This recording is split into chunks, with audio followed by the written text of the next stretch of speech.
águas rasas ou águas profundas. O que tu preferes? O que eu prefiro? Depende. Caminhando à beira de um rio ou de um mar, para observar a natureza, prefiro águas rasas. Para mergulhar, nadar, águas profundas. Da mesma forma, na nossa caminhada espiritual, há momentos que nós caminhamos por águas rasas, há momentos que nós mergulhamos em águas profundas. E é pensando nisso que no site paroalvo.com há disponibilizado devocionais que eu considero caminhar por águas rasas.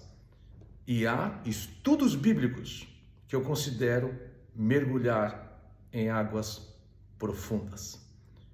E na série, no link de estudos, na série de Isaías, hoje eu coloquei a 10ª e última mensagem do livro do profeta Isaías. Série essa que é um convite a nadar e mergulhar em águas profundas.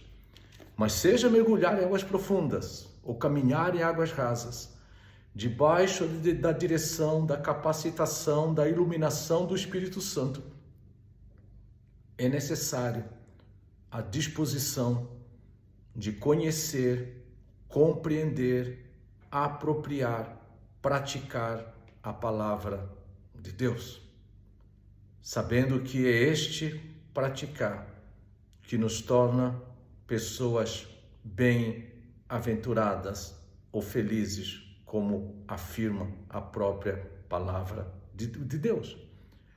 O livro de Isaías começa com visão de Isaías, filho de Amós, que na verdade é a visão de Deus através do profeta Isaías.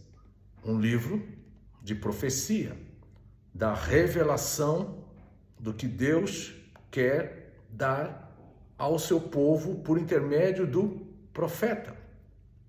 E ele começa: ouvir os céus e dar ouvido às terras, porque o Senhor é quem fala, é Deus quem está falando, por isso é palavra de Deus. Durante 66 capítulos, Isaías, que também é conhecido como Evangelho no Antigo Testamento, o foco do profeta é a revelação em torno do Messias, o servo de Deus, o Senhor Jesus Cristo, aquele que na época de Isaías haveria de vir, mas que já veio e ainda voltará na sua segunda vinda. O livro de Isaías termina no capítulo 66, olhando para o futuro. Porque ele fala assim no versículo 22, porque com os novos céus e a nova terra, a mesma coisa que o livro de Apocalipse fala, sobre novos céus e nova terra, após a segunda vinda de Jesus Cristo, que hei de fazer, estarão diante de mim, diz o Senhor, assim há de estar a vossa posteridade, o vosso nome. Não era apenas uma promessa para Sião, para o remanescente fiel de Israel em Cristo Jesus, há uma promessa semelhante para todos os verdadeiros discípulos de Jesus Cristo, os filhos de Deus, os cristãos, aqueles que têm a nova vida pelo arrependimento dos pecados e pela fé em Jesus Cristo. Se há uma visão de glória para aqueles que creem em Jesus, há uma visão de pânico, de terror para aqueles que não creem, onde ele fala assim: e será que de uma lua, uma festa da lua nova a outra, e de um sábado a outro, virá toda a carne adorar perante mim, diz o Senhor. Eles sairão e verão os cadáveres dos homens que prevaricaram contra mim. Aqueles que prevaricaram, que pecaram, incrédulos, rebeldes contra o Senhor, esses não desfrutarão da glória do Senhor. porque o seu verme nunca morrerá, ou seja, falando sobre os cadáveres, nem o seu fogo se apagará, e eles serão um horror para toda a carne.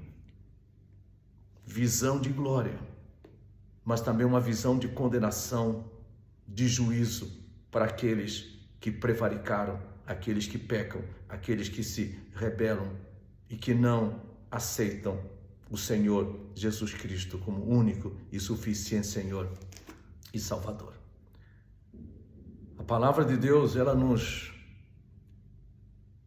ensina, ela nos repreende, ela nos corrige e ela quer criar em nós hábitos de justiça conformados com o caráter de Deus. Seja andando por águas rasas, seja mergulhando, e você deve buscar mergulhar muitas das vezes em águas profundas, que sempre haja aquela atitude de, com humildade, ouvir o que Deus tem para dizer, sabendo que debaixo da capacitação do Espírito Santo, nós podemos obedecer a sua palavra. E bem-aventurado, felizes os que ouvem e praticam a palavra, como já afirmou o Senhor Jesus Cristo. Um abraço para você.